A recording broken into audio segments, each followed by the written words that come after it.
السلام عليكم.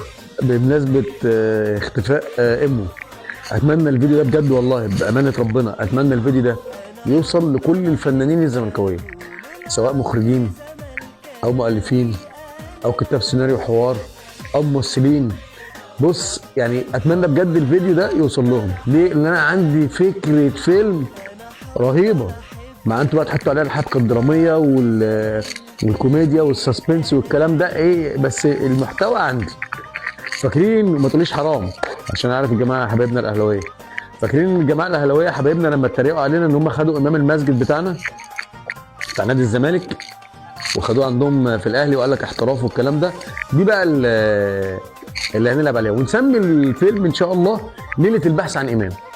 ليله البحث عن امام. طبعا الفيلم هيكون محتواه ان بعثه الاهلي راحت المطار عشان مسافرين تنزانيا، هوب مش لاقيين امام. كابتن وليد صلاح الدين هيتجنن، فين امام؟ اتصل بامام تليفونه مقفول.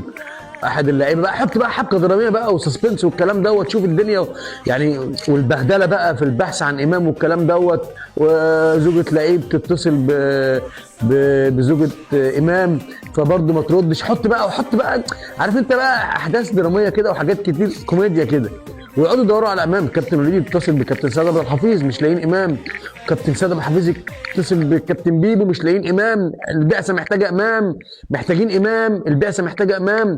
وتدور احداث الفيلم كلها على ان هم بيدوروا على امام. تمام؟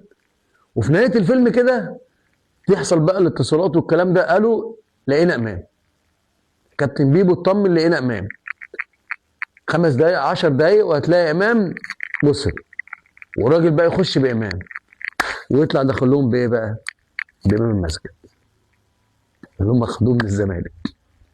لان الراجل اللي جايبهم كان هم بيدوروا، ما هو ده متاخد من الزمالك وده متاخد من الزمالك، وهم بيقفلوا الفيلم بقى يخش امام المسجد في اللحظه دي، يكون امام اللي هم بيدوروا عليه في الجونه مع رامز جلال بيعمل برنامج المقاوي.